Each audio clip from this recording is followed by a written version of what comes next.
Hello, good evening, and welcome to the Talkin Kop. It's Sunday night. It's me, Gav. It's Emmet. It's Keith. And we're going to talk a little bit about Liverpool. We're going to talk about the Euros. We're going to talk whatever you want. It's Sunday night. There's literally nothing happening in Liverpool, but we'll try eke out some bits, and we'll talk Euro 2024, and we'll see where we go in the next 45 minutes or so. Emma, how are you? Good, yeah. Is Good to that a be back. 2 sleeveless weeks top you off. have on? No. Oh, okay. I thought it was sleeveless. I thought he was. Where's your medal? No. Going for a vest. I still my medal's downstairs. Is it? You won a Would you big not put it medal. on? It's not on the man. It doesn't come with a ribbon, Keith. Just in What? a little box. Ah, fuck. Oh, we'd have to get Emmet a ribbon. He was the Not secretary happy of the about league that. champions. Yeah. He was fucking. He must have showed us 40 pictures of the medal yesterday. Fucking hell. Then he went into I've never won one before. then he went into a completely empty pub and filled the cup with spirits and drank it on his own. It was fantastic stuff. Keith, how are you? Yeah, I'm just sorry. I'm watching this penalty claim in the Scotland game. No penalty. Definitely no penalty. Oh, we got on to Scotland now. Well, do you know what, Yeah. Keith? Scotland, right? Scotland. I said it to you before we come on. I've never seen a football team take as many touches as they do to try to get a football under control. It was off the charts tonight. Yeah. Literally, ball comes into them, touch, and then I'll try to take a pass. Do you know what I mean? And Yeah. they're They're an awful abysmal. team, aren't they? They're abysmal. Awful Absolutely crowd. abysmal. They remind me of Ireland, to be honest. Do you know what? That's exactly We what it bashed reminded them me of. 3-0. Yeah. It was absolutely fucking unreal. And both teams go for broke in the last 10 minutes. Obviously, the 10 minutes were added on because the Hungarian guy gets a fairly bad injury and there's not been no update on him. I hope he's okay. But then the ball drops in the box for Holland to, what's his name? Callum McGregor. And when it was dropping, me and my daughter were watching it. We were like, just hit it. And you know what? There's 15 fellas around me here. I'm 6 yards from goal. Do you know what I'm going to do? I'm going to take a touch. Right? It's the And right I'm thing like, to do. just fucking smash it. And of course, Hungary break up the other end and get a decent goal, in fairness to them. But that's Andy Robertson out of Euro 2024. Yeah. Ben Doak didn't make the Scotland squad because of injury, so he's not there. Dominic Szoboszlai has a chance to get through. He has to hang around to wait. I don't know what's the point. There's a couple of days you You're have to not gonna wait make now it to through see with what's that going to. 3 points, are they? I'm not too sure. I think if the top teams all win, they might do. But the big The news way it today. stands at the way it stands at the moment is it would be it's gone now. Sorry. Fuck it. Oh, thanks for that, Emma. Thanks for that. Nice one. The way it stands at the moment is, Croatia, go on. Georgia, No, it's gone. Albania. They need Croatia, Georgia, Albania, and Czechia all to lose or to draw. Ah, fuck's sake, you'd be better off. Just come Book home. Ryanair anyway. You won't get an Aer Lingus flight home, but book Ryanair and you might get home. But the big news today is that Adrian looks like he will leave Liverpool Football Club on a free transfer going to Betis. I think is that where he started his career, Keith? I don't know. I don't know. Is that where he started his career? I'll tell you now. I'll look it up. Oh, it's probably gone off the fucking screen. But lads, No. serious question, right? Keith, I'll come to you while Emmett's doing some research there. Is it a bit of a spanner in the works for Liverpool, or do you just take Yaros and just put him into into your third goalkeeper? Because he was kind of there as a Started at coach. Betis. He did start at Betis, yeah. It's kind of like Adrian, although you didn't like him, it was kind of he'll never play. And, he's just there. But He's good Yaros around. but Yaros probably wants to play games now, and do you just promote him, or what do you do? I don't know if Yaros is the answer. To be honest, I know he went and won the league, didn't he? Was it Sturm Graz he was with in Austria? Yeah, I think so. And Yes, because he broke that 10-year cycle of Leipzig or Salzburg. I mean, I don't know if the club will be sort of aware of it. I said he probably planned for it in any way. So whether it is about promoting Yaros into a role, I mean, we don't know what's going to happen with Kelleher. Do you know what I mean? So I think there may be movement in that goalkeeper department, but they may look to bring in someone, an old Scott Carson type character just to fill up a quota. Because let's be honest, Adrian hasn't played, thankfully, and I think his legacy's a bit tarnished.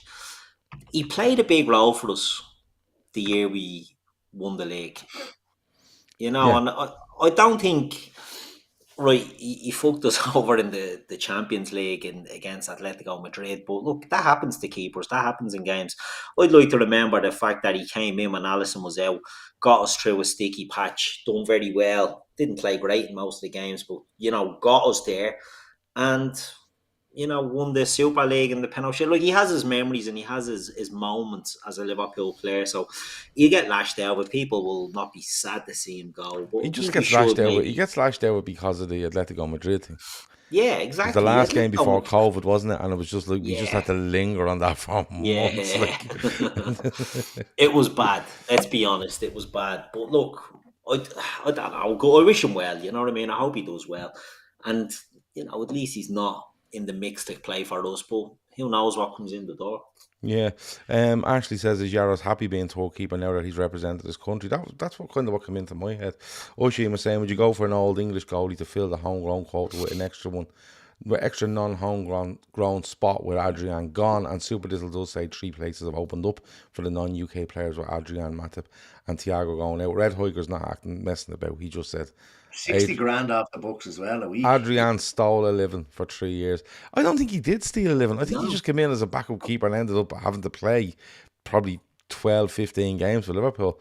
And I think the goalkeeping group that were there, be it the coaches and the goalkeepers, I think he was an important part of that in a non-playing maybe capacity. You know what I mean? He was the elder lemon. He was nearly bridging between the coaches and the players. Like, if he was a bad egg, Liverpool would have moved him on. Klopp would have moved him on. But look, I know none of us would have been happy to see him get in the game in the last year or so. But look, wish him well. Yeah, it'd be interesting because Arne Slot, when he was doing his interview there the other day, and the interview was quite good. We'd done a show on it, and then the behind the scenes stuff was really good, I thought. But one of the things he does mention is the change in the goalkeeping department and stuff like that, and bringing somebody in, and now you know what, he might have had it in his.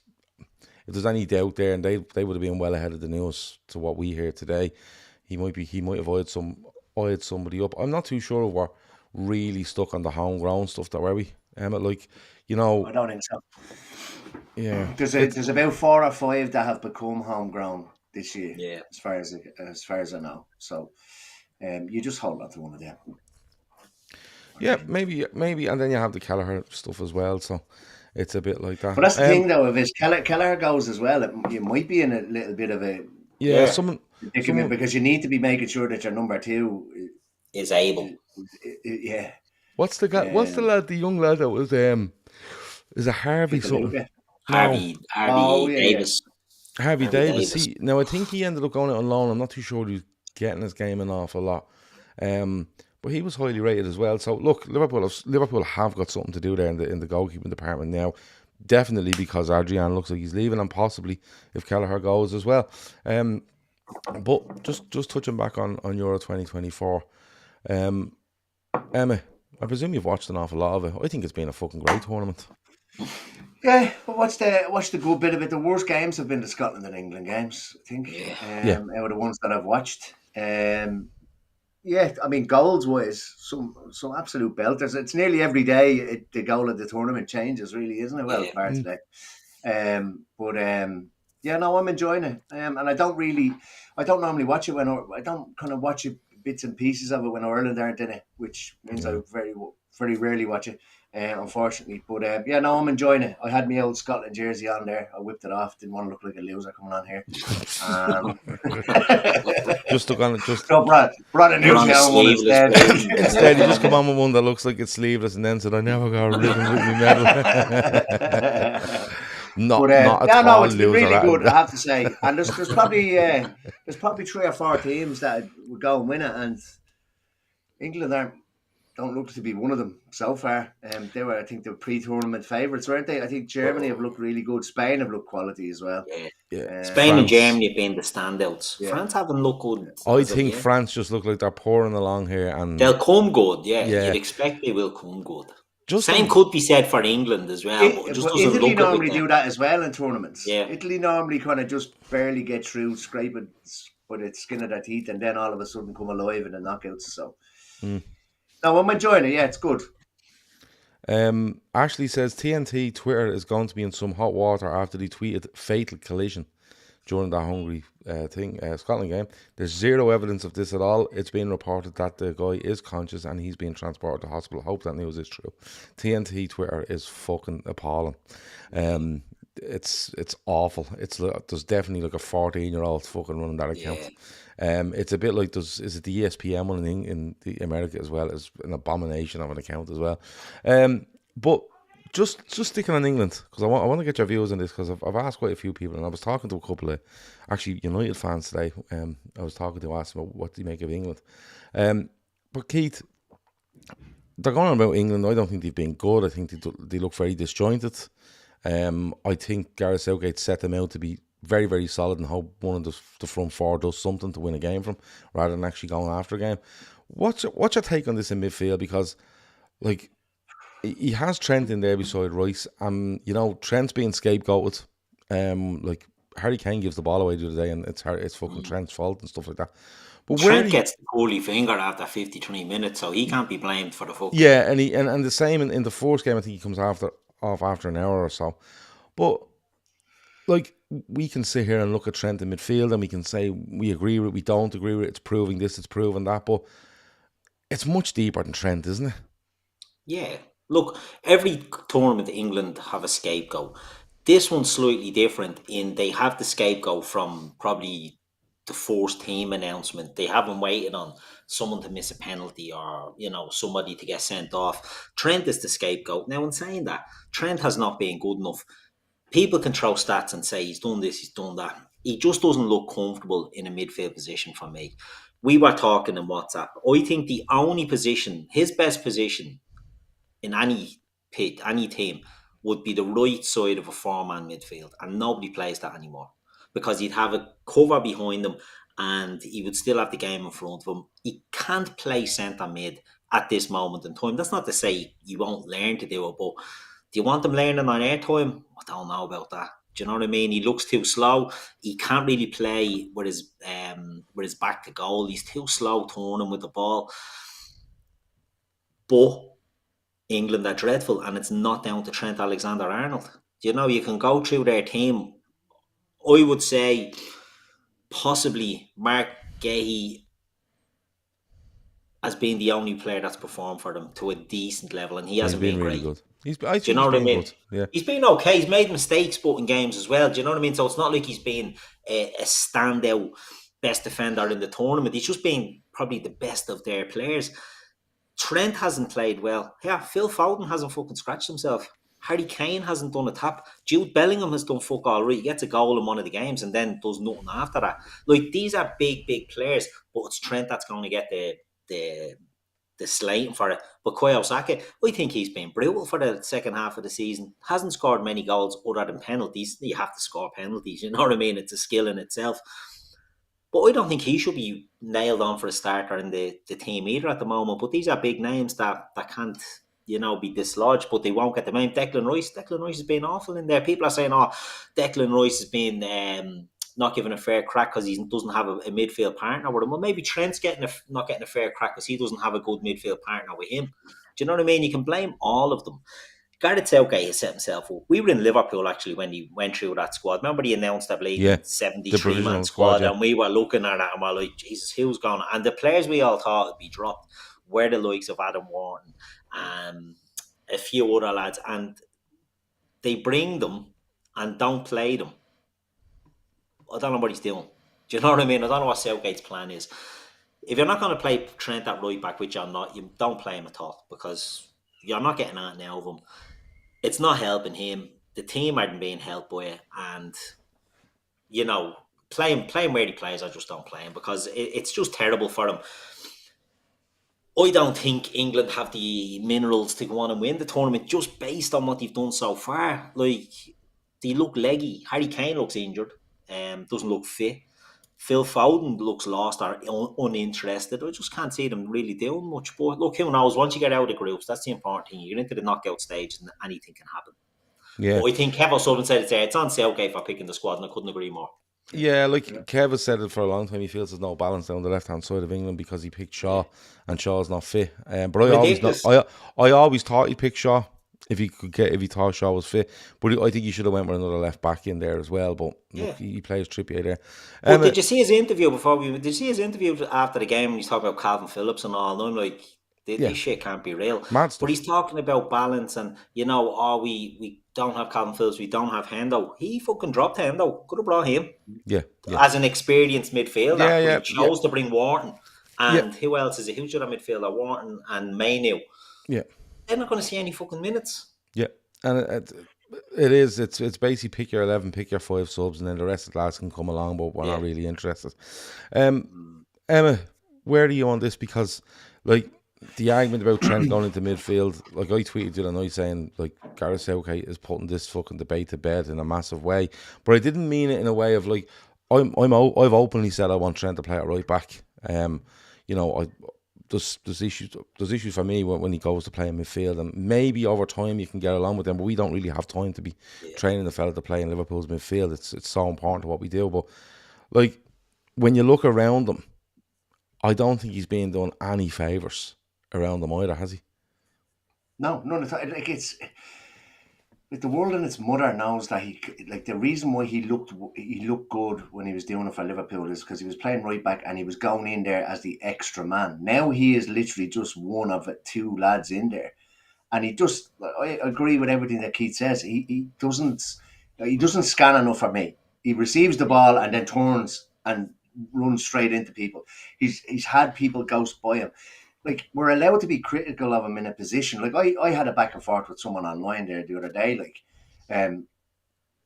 you're not a Liverpool fan. You can't slate him. Like, I said, I'm not slating him. That's nonsense. It's not. It doesn't suit his skill set. He's better off with the game in front of him. We've said that for a long, long time. Even Roy Keane, and then everybody was saying it's Roy Keane's because he's Manchester United. Spoke perfect sense.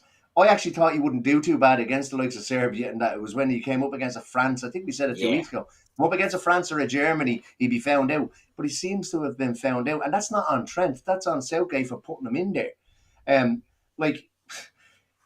You're not going to get a plumber to wire a gaff. Like, do you know what I mean? And that's what it is. You're putting a right back, an attacking-minded player into a defensive-minded role, and if you believe what everybody says, he's not that really great at defence, but I just think you can say Keith's right. He looks out of place. He looks like he doesn't know what to do. He looks like when Rice was getting on the ball the other day, he was running towards him, and I'm like, what? Like, and you're coming. He's not going to play a 5-yard pass.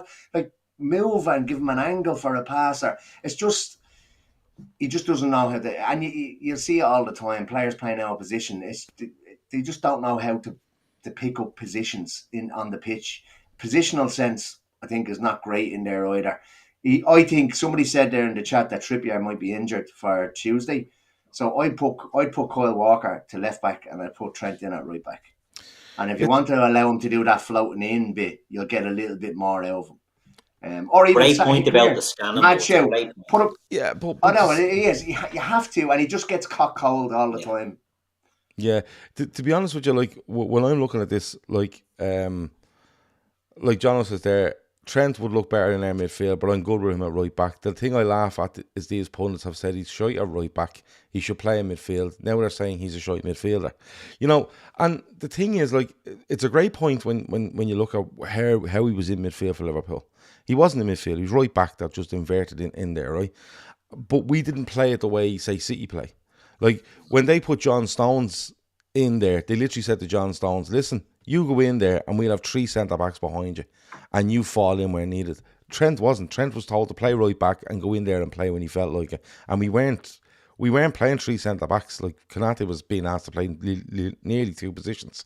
But my thing on this is, and listen, people will argue over the Trent thing all day and all night, and the scanning thing is a good point on it, right? But Gareth Southgate, for me, his whole outlook on how to play football doesn't suit trying to play Trent Alexander-Arnold full stop, right? And that's not, and I'm agreeing with people when they say, look, that's not right in midfield, that's not right in midfield, and I agree with that. But his outlook doesn't look right, okay? And this is why I think so. I think he's babysitting Declan Rice to a degree, right? Because you've a couple of options here. You turn around and you say to Declan Rice, listen, if you're a 6, you're fucking playing there, and I'm not putting anyone beside you. I'm going to move Trent or another ahead of you with you, Bellingham, okay? And then I'm going to play the front three, whoever it might be, right? So he might do like, say, he might go Foden and Bellingham, right? And then he might put your man up Newcastle, the Scouts lads, what's his name? Gordon. He might go Gordon, Saka, Kane. He might do something like that, right? And that means then, even if you left Trent in the team, then you're saying to Trent, listen, this is where you can be a bit more movement. You have an area of the pitch, and you're going to be trying to influence stuff a little bit further up the pitch, okay? And the emphasis isn't massive. I'm not saying it's not on him defensively, but the emphasis is on this is our block it too, right? He's either going to do that, or he's going to turn around and see what Arsenal seen in the back end of last season and says, right, Rice isn't quite working here at the moment. He needs a change. And you push Rice into the 8, right? You push Rice up with Bellingham, and you put whoever you want to put in the base of midfield. Your man Mainu, your man Wharton, and people will go, oh, you can't do that. He's picked his fucking squad. You can do it, right? I don't think Rice can play as a 6. He's never been able to do it. Or what you do is, you bite the fucking bullet, and you say, I'm playing 2 in deep, but I'm not playing Trent. And I'm not playing fucking that fella off Chelsea. I'll play Mainu, because he's played there an awful lot. Or I'll play whoever. But he feels to me like he's babysitting Rice to a certain extent by going, listen, he can't really play in there on his own. I don't really want him playing a bit further. But if I play him deep, he's not creative enough, so I'll put someone in beside him. Instead of just saying to yourself, I'm going to put 2 solid lads in there. And the reason I come back to him not suiting Gareth Southgate full stop is when you watch England, their fullbacks are having no impact on the game. And I'm not talking about them bombing down wings, crossing balls in the box. They aren't getting close to Saka and Foden in order for Foden and Saka to make room for themselves, use them as decoys, open space, and then look to play Bellingham or Kane, or indeed if you played one in deep, you know, a Trent running through or whoever it might be. It's a fucking appalling way he has them set up. Yeah. It's so fucking negative. And what's happening is, and Denmark done it the other night, Denmark turned and went, do you know what we're going to do? We're literally going to sit on Declan Rice and Trent, okay? And we're going to leave the fullbacks to have it because we know they're not coming after us. And we're going to have 6, 7 players at the back looking after these 4 lads that are trying to change the game for England. And that's where I think it is. He actually doesn't suit it. And to be honest with you, Foden doesn't suit the way Southgate wants to play. No. Trippier most certainly doesn't. Walker is a really good fullback up and down, but they're not using him. Nobody suits the way he wants to play. None of them suit. So when you look at Trent and you look at, you know, focusing on him, look around him. Look at the players around him that are playing. Look how they're being asked to play, more importantly. Like, I promise you, if Walker and, say, a Shaw or a Trippier, one of them at least were allowed go, if you had Bellingham, if you had whatever, and they were all moving and they were making space, Trent would be, I think, okay in there. But when there's no movement whatsoever and the ball's breaking down and them 4 are your forwards and he's literally playing 6 at the back, lads. That's what he's doing. I don't think he's being negative enough, to be honest. So I think he'd rather be more negative and it's his fault because of the players he's brought in the squad. The only way he can improve these to get these attackers playing is to put in another defensive midfielder in there instead of Trent, because Declan Rice, when it was with England, he had Calvin Phillips and then Jordan Henderson, right? So he always had one of them in there. And Jordan Henderson's great strength, and look, we've seen it, you see it live. He covered when others went forward, so he's very good at that, right? So Jordan Henderson's off the ball work was brilliant, right? Declan Rice at West Ham had Thomas Souček in there beside him. At Arsenal, he's flourishing when they put Jorginho in there or Thomas Partey in there. The only way they can get out of this now is by playing Adam Wharton, because Kobe Mainoo isn't good enough to do it. And that's not a dig at that lad because he plays for Manchester United. I think he is an attacking-minded central midfielder. I think he gets caught out. Players run off him to beat the band. I think you run off him as easy. But there's no movement. Like you look at France. France the other night played Kante, Rabiot, and Tchouaméni. Right? They played Tchouaméni on the second game because Griezmann went up front. Right? Usually Griezmann plays in that tray. Right? Right? No, in their second game, Mbappe didn't play, so Griezmann played up front with Thuram and Dembele. Right? And then they had Rabiot, they had Tchouaméni, and they had Kante in midfield. Right? And I couldn't fucking tell you which one was the deepest one. I couldn't tell you if they were playing a 2 or like 1 deep or 2 deep. Conte was down the left wing. He was down the right wing. And the thing was, it was all about movement and trying to cause overloads, make space. And when they done it, Dembele in particular got space to get at people and come inside. It's just baffling to me how, like, don't get me wrong, they're all good players, right? And people are giving out about Harry Kane, but the thing about Harry Kane is Harry Kane's standing up there going, there's nothing happening here. I'm not getting across off either of these wingers because they're doubled up on. I'm not getting any through balls because we're literally fucking tapping it around 40 yards from our own goal. So he starts to come deep to try get involved and try make movement. But when you look at this England team, Saka wants room. Foden wants room. Bellingham wants room. Kane wants to walk off the back of them all having room. And what they've done is they've congested all this into the middle of the park because Gareth Southgate doesn't want to let a fullback go forward. And it's not rocket science. I'm a fucking tick and I'm watching it and I can tell you that's what's going on. Like, do you know what I mean? And that's how fucking bad it is. And to be honest with you, the best thing that can happen to Trent now is probably not be in the next team. Because if he's in the next team and this continues on, he's going to be the one that when they come off the back of these Euros going, oh, he tried this with Trent and it didn't work and it's all his fault. He's not great. He hasn't been great. But I promise you, none of them have. And none of them look like improving. Exactly. There's not even another gear they click into.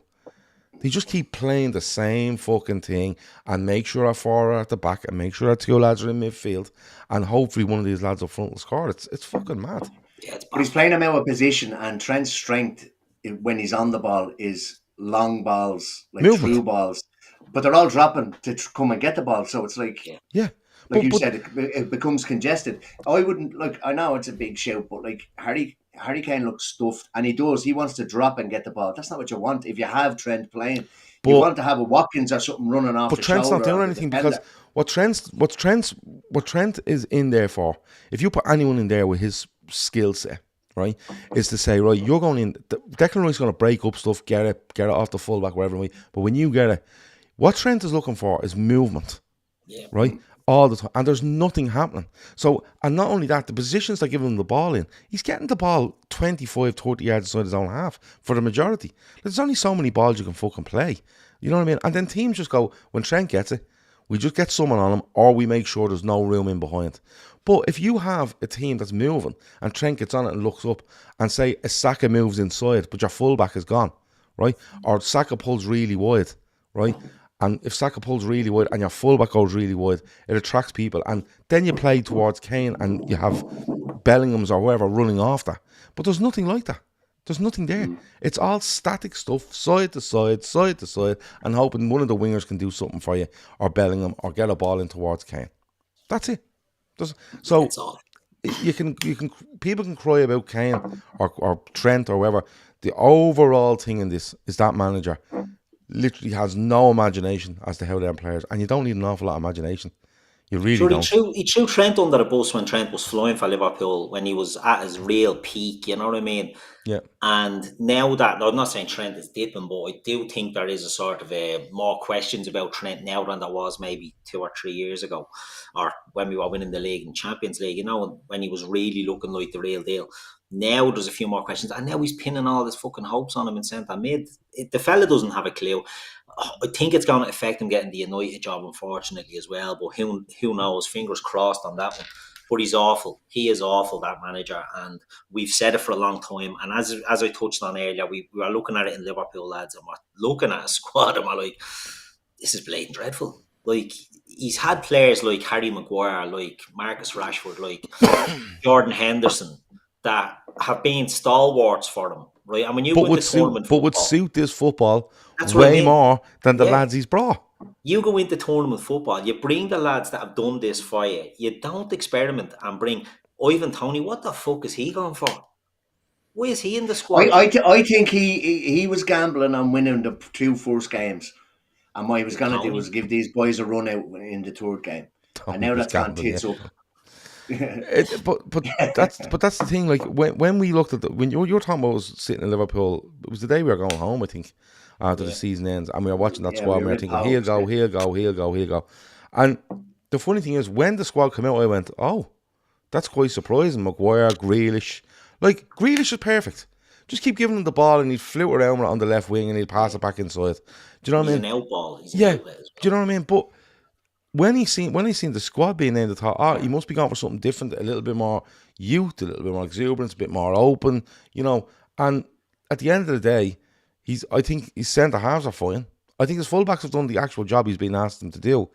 But realistically, if you want to get the best out of Foden, Saka, Bellingham, and Kane, who are the four that you're looking to win games, you must help him out with somebody in midfield that's going to move with the ball, and definitely two fullbacks that are going to get up the pitch, or even make runs inside to attract people, to get your wingers on it one-on-one. But them wingers are getting the ball and every time they get it, there's two lads all over them every single time.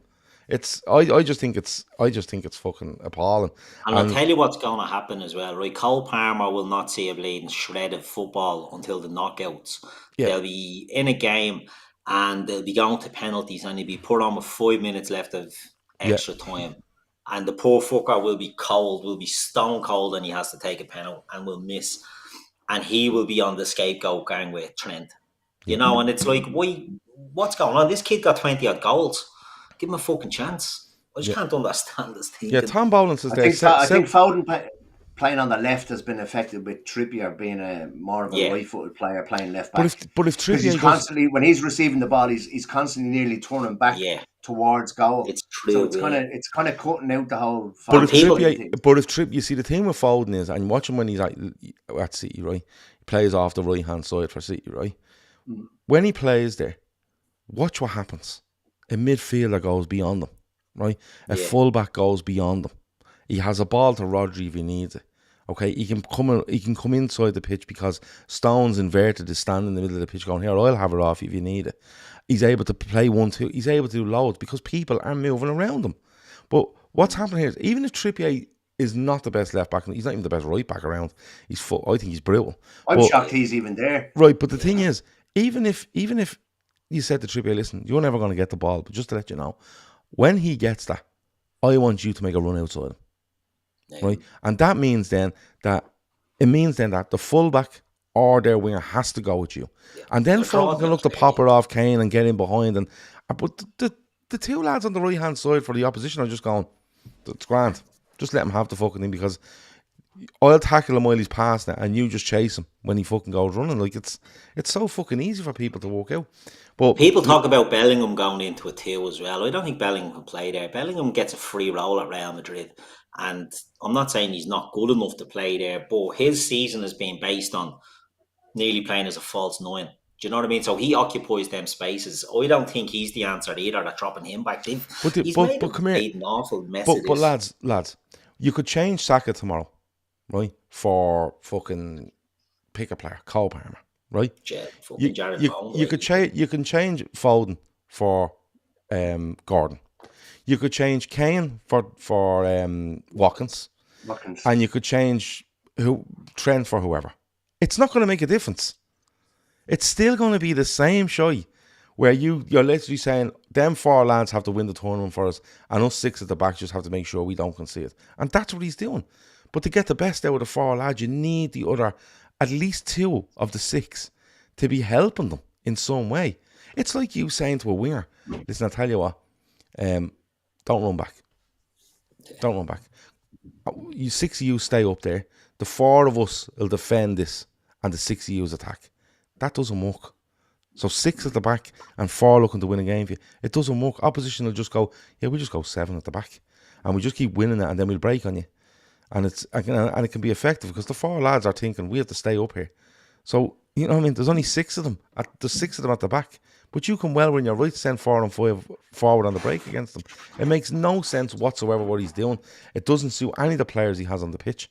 And the players are actually suits he left at home. That's madness. The substitutions have been awful as well, I think. Yeah, they've been dire. Absolute pound. I like Jared Bowen, but I think it was Bowen and Eze he brought on the other day, was it? And Watkins, the 3 of them, yeah. Change the front 3. Gordon and Palmer, like. Yeah. I don't know. I would have both of them on before either Bowen or Eze. Yeah. And he sticks them 2 on. You're like, you're trying to win a game here, like. Yeah. I'd nearly take.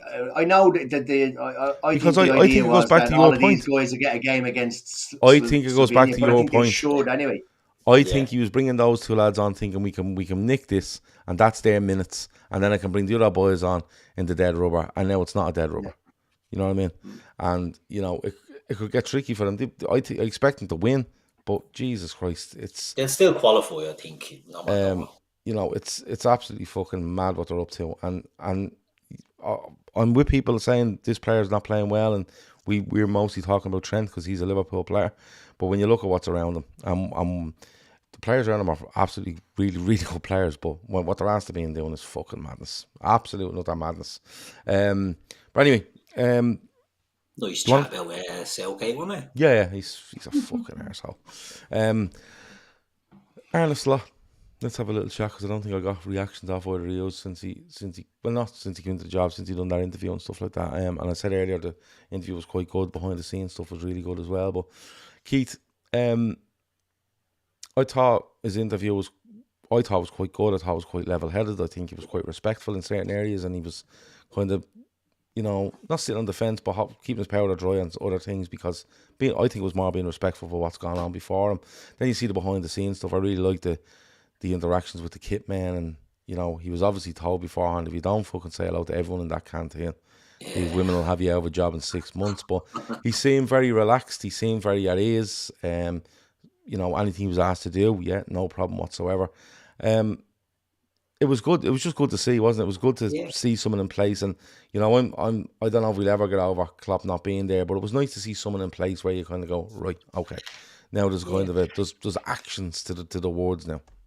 He seemed to have a lovely holiday and all, didn't he? A nice little break. Yeah. Went away, lovely tan. Looked like he ate a bit. I thought he looked great. Looked very relaxed. I thought, because you're reading a load of shit right online. Oh, why is he not being there now? Why has he not done a video? Why has he not done this? Have Liverpool changed their mind? Has Klopp changed his mind? Has Slot changed his mind? And you're like, lads, we're just fucking relax here. I think it all made perfect sense. He came back. He was talking about, Jurgen had a lot of stuff still to do. Be it, the thing in the M&S Bank Arena, Taylor Swift, all that sort of good stuff. He didn't want to, come in and be the new sheriff in town while there's other stuff going on. And look, he needed a break. He had a break. It's a big, big job for him. It's a big deal for him. I'm impressed from every time I hear him talk. I think he sounds like he could be a Liverpool manager. Do you know what I mean? He's a very humble fella. He's not cocky. He's not arrogant. He's not like Gunnar Solskjaer. I don't want to park in the manager's space. None of that nonsense. But it's a tough gig going in. If you refuse to park in the manager's space, I'd want him out of the club immediately. Oh, straight away, yeah, 100%, straight out of the blade and out of the club, frog marched out. But he seems to have a confidence, and I think he speaks well. I think everything about him, bodes well. Now, that could all, be a load of shite, and it might be, a big bluff. I remember Christian Gross getting the sports job and going into his press conference, whipping out a train ticket and talking about going on the tube and being a man of the people, and it just, didn't work out too well. Fair play to you. Got the bus to walk, fuck off and annoying us. I think Slot has sounded good so far, and I've enjoyed what I've seen. And you read about him and you look at the stuff he's done at Feyenoord, and only time will tell. Only time will tell. But I'm glad that he's now being unveiled. He start getting to work. We get players in training. We'll get. When are they back next week? Is it? There was talk they were back in the 4th of July. Sorry, and then there was talk that they were actually brought back a week early. But I don't know if that's happening. But there's been a couple of players around the place, by Chetic and one or two others, I think. But they're probably on recovery fucking things that you have to be in. Ashley nails it there. He comes across as a people person. He really does. Do you know what I mean? And I think that's in the tradition of your. Do you love him? Do you love him because you've just you just brought a load of lads in with no hair? That's great, isn't it? Did you see the bald movement? Did you see them all around the table? I was like, what's going on here? I thought it was bleeding the remake of Coneheads or something. Like me in a House of Mirrors, bleeding great stuff. There's the lads now. There's loads of bald heads everywhere. Yeah. Roy said Fred convention. You had to bring in all the baldies to combat all the bald refs. Yeah, Paul says Keith's next fancy dress. Keith's next fancy dress party outfit is going to be an easy one now. And he's just going as Arne Slot. But Emma, like, you know, there is people out there that are nervous over it, and rightfully so. Like when you're coming off the back of Klopp and you're going to a new manager, you know, it's okay to be nervous, and it's okay. I hate saying lower expectations because I'm not really a fella for lowering expectations, but you know, looking at it in a balanced way and saying, look, he's already said he has a really good squad. He's looked at them. He loves the squad. He's watched a lot of the training. He's you know, he spoke to Virgil and a couple of others. He said, didn't mention who they were. And a lot then after that they were at the Euros. Gakpo and Gravenberg, I'd say. Yeah, he spoke to a couple more and stuff like that. And maybe it's Trent, maybe it's Salah, maybe it's Virgil over the contracts and stuff like that. And you know, one of those things. But when it comes down to it, Emma, you know, it's all right to be nervous, but there's something about him where I just, like he said it there, somebody smashed it. He's a people person. For someone coming into such a big club, following that manager that's just left, and it's huge, he looked very, very at ease, you know. Yeah. And it would have been easy for him to try over impress with what he said or making big promises or big statements, but he didn't.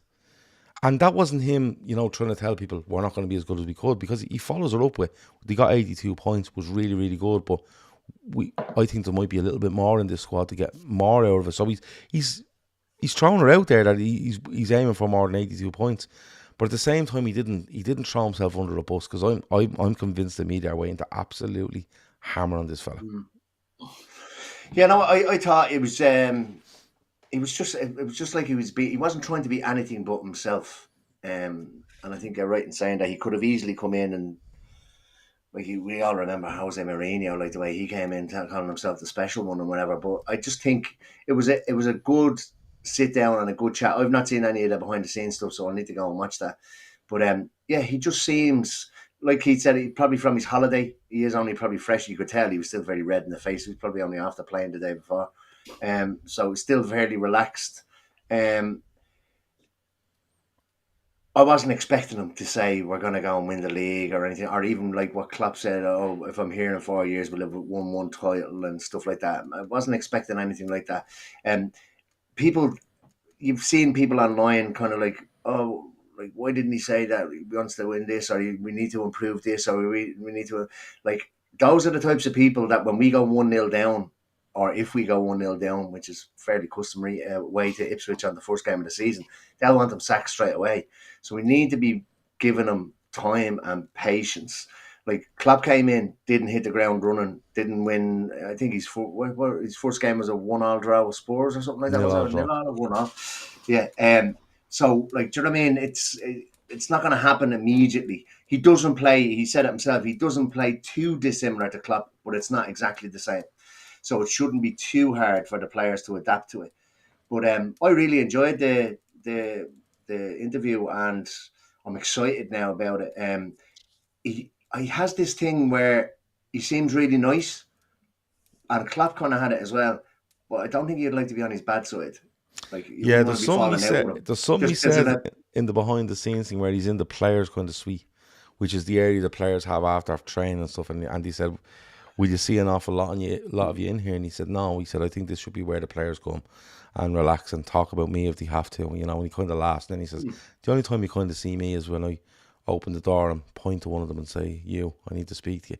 And that was interesting, because it was a real case of, this is their area, but if I need something, I'll make sure I get it, and I'll make sure I get it now, and I've no problem doing it straight after. You know, so there was little snippets there where I thought, yeah, he can be quite assertive, but he didn't come across as, I'm the fucking almighty ruler of this football club now, and I'm going to hammer on these players. And it wasn't that. I think he's trying to balance. I think he's trying to balance what's gone before him with who he is and where he is in his career, the squad he's being given and the expectations of Liverpool. I think he's trying to find a balance there. And I think he done quite well.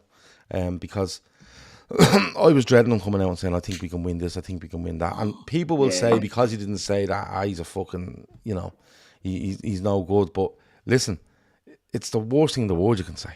It's the worst thing in the world you can say, because honestly, like, I'll stand by it. It's a hill I'll die on, right? They couldn't fucking touch Klopp for 9 years. He had them in the palm of his fucking hand. And if they ever stepped out of line, he was fairly fucking bang on them. And I'd say they're only fucking chomping at the bit here to have a go with this fella, or be a little Snyder mark here or there. And I think he needs to be very careful in what he says until he gets his feet under the table. And but I think he done quite well. Keith? Are we excited over the pre-season? Because if it's not brought back a week early, who cares? It's the 4th of July.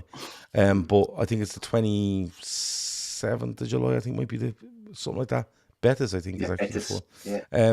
But Keith, usually in pre-season, I'm kind of Liverpool, God knows how it go. But I'm really interested in seeing what he does here. Like, all I'm trying to ask you, Keith, is: are you going to watch all the pre-season games? Yeah, I love all the content of pre-season, you know what I mean? Because you get your break and you come back and then you absorb the content every year. And a lot of that, right, has been down to Klopp, and he's a magnetic sort of character, and you're drawn into everything he's doing. This year it's different because we've got Slot.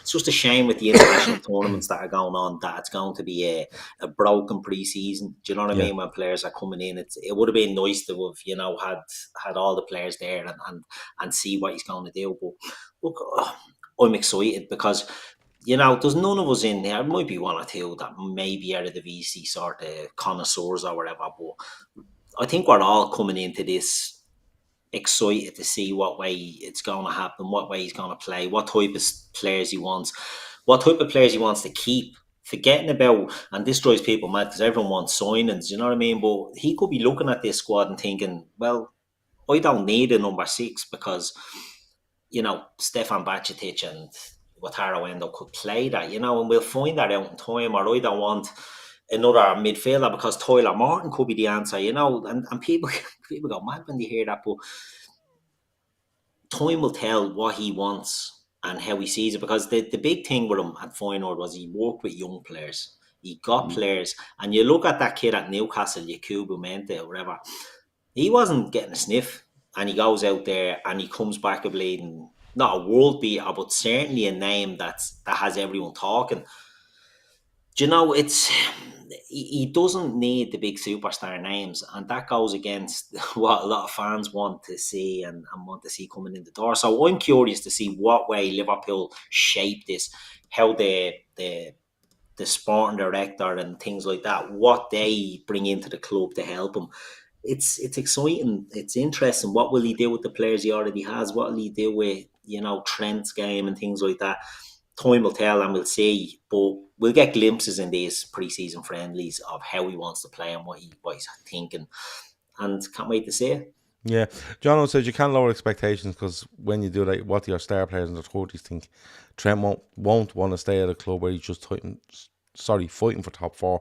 You can't lower expectations. I'm not talking about lowering expectations. What I'm saying is that I would say he's under no illusions in here that he comes in and he's being brought in to continue on where Liverpool are. So that's 82 points plus 90 points is probably your target, to be fair. What I'm saying is that I was quite happy for him not to come in and make these big sweeping fucking, defiant statements.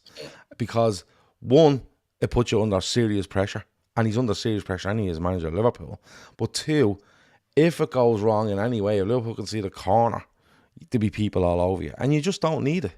You don't need it. So come in, like, let's be honest, if he comes in and quietly goes about his job and Liverpool are winning fucking 5 out of every 6 games, you know what I mean? And they're putting 15, 16 points on out of 18 at the start of the season or whatever it might be, and that continues. Brilliant. That's what he's probably expected to do. But don't give fucking... All I'm saying is, I'm not saying lower expectations. I'm saying don't give ammunition to the gutter. And that's what they are. And they'll bleed and swarm all over you. Just go about your business. And I would say Arne Slot is under no illusion as to what the expectations are of Liverpool. It's Liverpool Football Club. And he's not... he has certain levels to keep to. Emma, are you going to stay up and watch But that? Do you know what I was thinking? You could get the little tin of stuff you shine your medals with. You could just do that when you're watching the matches now. Keep you going when you're watching the pre-season. You know what I mean? Medal. It's singular. I only have. I have an AUL one as well. What about the nominations? What do you mean? The nominations. Man of the Year. Person of the Year. Person of the Year. Twice. 2019 and 2018. That prick Paddy Houlihan beat you to it twice. No, he's already had a bit of a. Is it Cottrell? Is it a man, Gary Cottrell, that was over in? Yeah. After the last and international he was saying, break, "Were you in Liverpool?" And he kind of handled him all right. Now I know he's probably not the worst of what he's going to come up against. Yeah. But he'll have been pre-warned. Like he'll have spoken to people that have worked in England. He'll know what the media are like. Everybody knows what the media are like in the UK. So no, I think he's going to do fine. He seems he's very eloquent the way he speaks as well. There's no like sometimes with Klopp, and I know he was here for 9 years, but there's certain things can get lost in translation. He needs to be kind of a little bit wary of that. But I think he speaks really well. He certainly speaks a lot better than the other Dutch manager in the division. And I think they're from in and around about the same area as well, so it's not even an accent thing. But no, I think he's going to be fine. But I agree. Whatever about the pressure, he's going to get enough pressure from the media. Let's not put more pressure on that. Like you said, like if we lose a corner, that's it. Oh, that's it. Season over. Let's just be patient. Not lowering, like John said, not lowering expectations, but he'll need time to bed in. Klopp needed time to bed in as well. And that's another thing as well, and I've just done it. Let's not compare him to fucking Klopp all the time. Yeah. Now, he himself mentioned Klopp's name about 15 times in that interview. Yeah. But it was all about respect and stuff like that. But it was, that's what's going to happen is that the media will probably ask him questions and refer to Klopp. Pundits will be saying the way Klopp's team used to play is that, so he's going to be constantly compared to him. So, but I think he's going to be fine. Yeah. Somebody else said there earlier on, and it was John Brooks. So it's probably, I don't know whether it's the referee, John Brooks, because he will have a hand. He said he thinks he'll be gone by November. Oh yeah, I've seen that earlier. Liverpool don't usually work like that. Sure, Roy Hodgson fucking survived till January. Robert says, I think Edwards and Hughes will make a statement sign. Right, we'll leave her on this. Keith, he mentioned Richard Hughes an awful lot. Didn't mention Edwards once. He mentioned Hughes an awful lot about being on the phone with him every day, and these seem to be the two guys steering the ship outwardly. You know, Richard Hughes and Arne Slot working together. But a statement signing. Do you think Liverpool want to do a statement signing, or do you think Liverpool, like they have been for many years now, will make a really clever signing? Or do they put something big down on the table and go, boom, listen, Klopp might be gone. You thought we've lost our bleeding sparkle. Here you go. Like, it's hard to tell. Do you know what I mean? I suppose it's all, and even though Michael Edwards is coming back to the club, Julian Ward is coming back to the club, it's different roles, and it's Richard Hughes, and I know he's answering into them. But it's what do they want? So, for example, would Nico Williams be the stardust that transforms us, not the Forest fullback who we had before? The Spanish winger who's playing lighting up the Euros, who's got about a 60 million release clause, but on about £170,000 a week. That could be the type of, if Slot wants wingers that are wingers. Do you know what I mean? Like that, he wants pace in them wide areas. That could be it. I just don't. People always say, when they brought in Van Dijk and they brought in Alisson and they tried to buy Caicedo last year, I just don't know what Slot wants, and that's why it's hard for me to say. I don't think they'll sign just for the sake of signing. Do you get me? Like, so, like that. I don't know who they will be looking at, so it's really hard to like. Whereas when we bought both of those players that I mentioned, there was glaring weaknesses in the squad that needed to be fixed, and we went and fixed them. Now I don't know sort of what the weakness will be.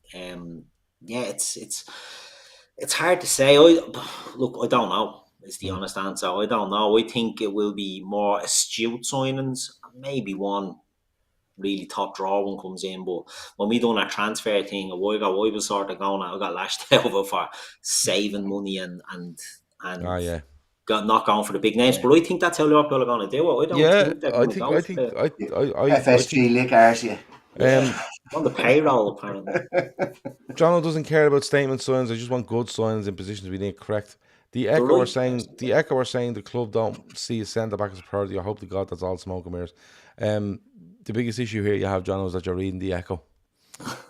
So if you stop doing that, it will add massively to the value of your everyday life experience. Stop reading the fucking Echo. Honest to God. Like, tell you what to do. If you're unsure about the Echo, right, go on to their Facebook page or their Twitter page and look at their tweets and look at the titles of their tweets, right? And they always make it look as if Liverpool are ready to spend 160 million on a player. And it turns out there's 4 other players moving around Europe from 4 clubs to 4 other clubs, totaling 160 million, and they put Liverpool's name beside it for some reason. Stop reading the fucking Echo. Seriously, they haven't a Jesus breeze what's going on, right? They're literally living off people going, oh, I hope that's wrong and I hope that's right, because they haven't a brace, right? Liverpool are watertight when it comes to transfers and links. Look at it. Just look at it. Nobody's getting mentioned. Do you think Liverpool are doing nothing at the moment? Do you think Liverpool are doing nothing in ways of transfers, recruitment, whether that's on the pitch or off the pitch? Do you think they're doing nothing? Because there's nothing out there about Liverpool transfers. Nothing whatsoever. So the Echo place, you know what I mean? Stop. Look at the background overhaul that happened and the amount of bleeding geezers they brought in and just done it. Bringing them in. Mickey Edwards, being reported that he wouldn't come back, bumped back. Richard Hughes in. Julian Ward back. You know what I mean? Like, they're getting these positions filled and they're doing it quietly and effectively and efficiently. And I think that's how the transfer stuff. And look, there's tournaments on. It's hard to do business. That's what he said in his interview. He said that he's speaking with Richard Hughes on a daily basis because there's actually, I think it's, they had just brought in the goalkeeper coach, and now he says there's 1 or 2 positions that I still need to fill as well. So I think they're prioritising that and then possibly look at players. But again, I don't think there'll be statements. Is Nico Williams probably after the Euros? He's probably a statement signing, is he? But he's not like a massive name. I know your man Nico Williams. Was there another one? Another Williams fella? Inaki. Is he playing with them as well? Yeah, Inaki is 30, but he's linked to Liverpool Ghanaian. I think he's a Ghana international. All right, okay. Listen. Jono says, Gav, the issue is the local journalists have said the club won't sign this or that in the past, and it's happened. And we've gone into the season short, and it bites us in the arse. We have numerous examples. Hold on a minute. Go and look at the local journalists, right? And they fucking change their mind every day of the week over what they're signing, what they're not signing. They'll tell you they're not doing this. They'll tell you they're doing that. Honestly, like, Jono, I can't help you. I just can't help you. Because if you believe that the local journalists in the Echo, for example, are walking around with all the information on Liverpool's transfer business, and let's be honest about it, if they say they won't sign a centre-back, right, they have a 50% chance of being right. It's like going in on the blackjack table. They never tell you where they heard it from. They never tell you when they heard it.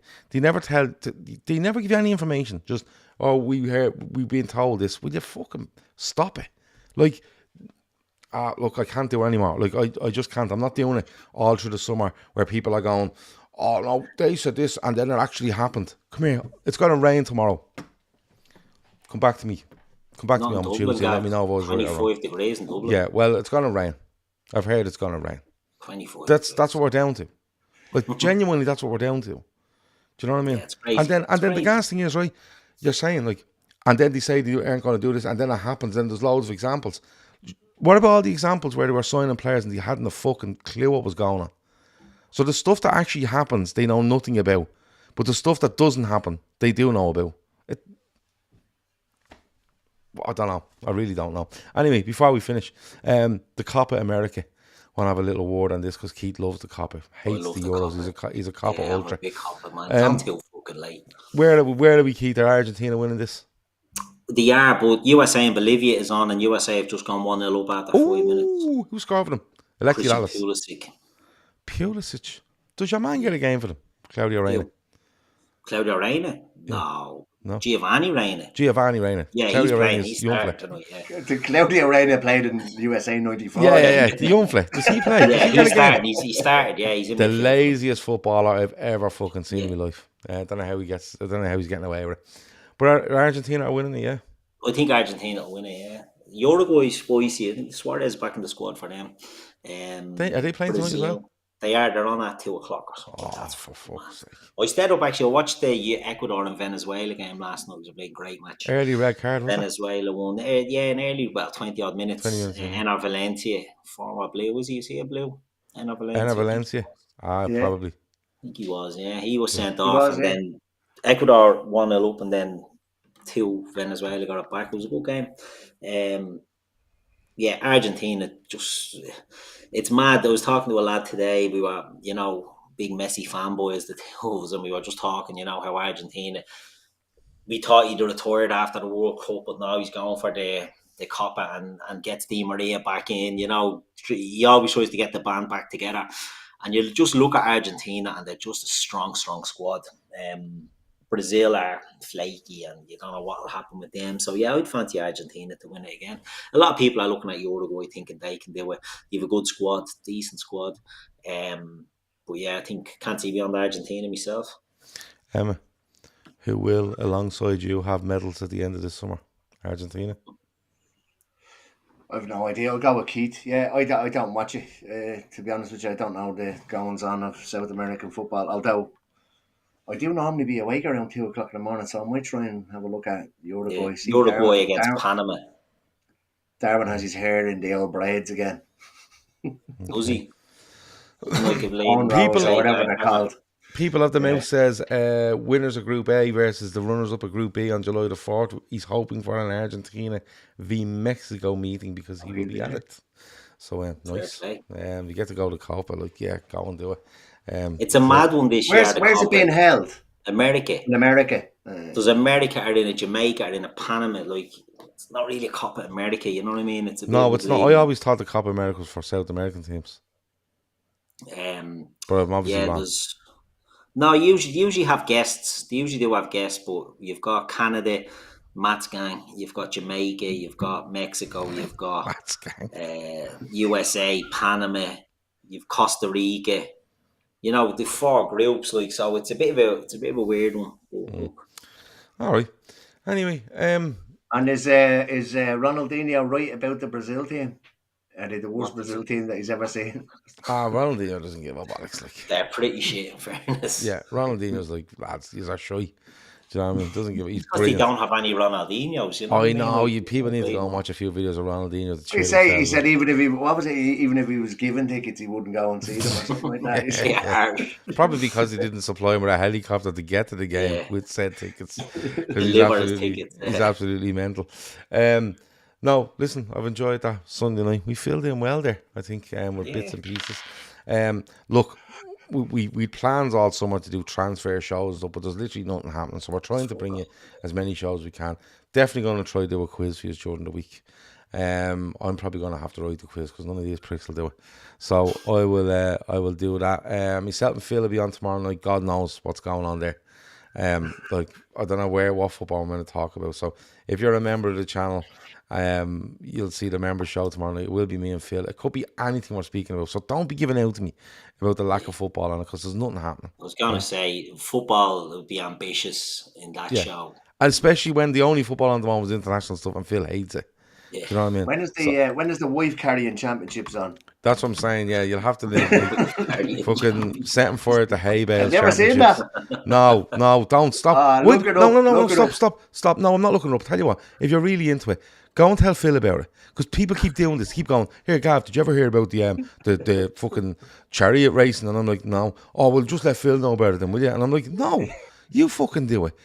I'm fucking like a receptionist for him. So no, I don't give a bollocks about carrying your missus or whatever, right? For paying me bollocks passing on messages to him about fucking weird sports, and then I'm trying to explain them to him. No, I'm not doing it anymore. But anything could happen tomorrow night. It really could. But watch out, because me and Phil have decided that we are going to do a separate podcast to this, where it is just all about random stuff. No football. It's just random stuff. We're hoping to record one and give it to a select few people to listen to see if it's any good. And if it is good, we might go and do it in the future, because we get awful abuse for doing it on this channel. So we said, fuck it, we'll go out and do it somewhere else. So that's where we are on that. We will have a quiz. We might do a bit of transfer stuff, but I doubt it. We will do Euro 2024 because we're in the knockout rounds now.